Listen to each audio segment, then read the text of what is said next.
الله الرحمن الرحيم ووصينا الإنسان بوالديه إحسانا حملته أمه كرها ووضعته كرها وحمله وفصاله 30 شهرا حتى إذا بلغ أشده وبلغ 40 سنة قال رب أوزعني أن أشكر نعمتك التي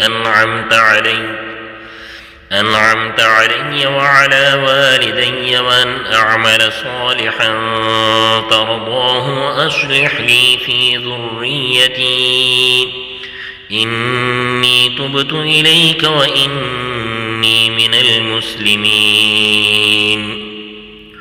أولئك الذين نتقبل عنهم أحسن ما عملوا ونتجاوز عن سيئاتهم في أصحاب الجنة وعد الصدق الذي كانوا يوعدون. والذي قال لوالديه أف لكما أتعدانني أن أخرج وقد خلت القرون من قبلي وهما يستغيثان الله ويلك آمن إن وعد الله حق فيقول ما هذا إلا أساطير الأولين. أولئك الذين حق عليهم القول في قد خلت من قبلهم من الجن والإنس إنهم كانوا خاسرين.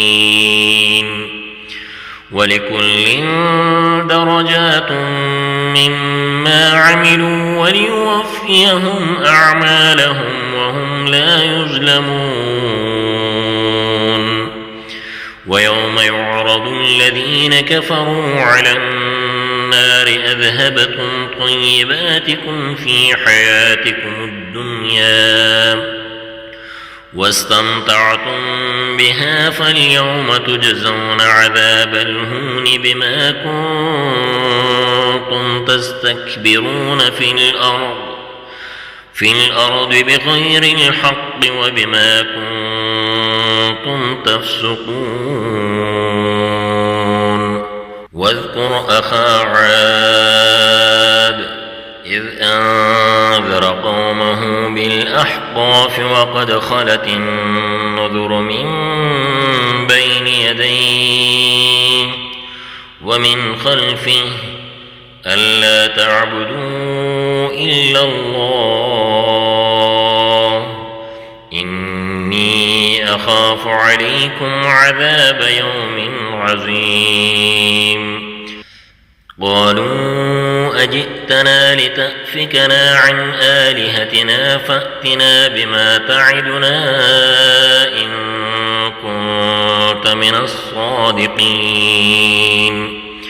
قال إنما العلم عند الله وأبلغكم ما أرسلت به ولكني أراكم قوما تجهلون.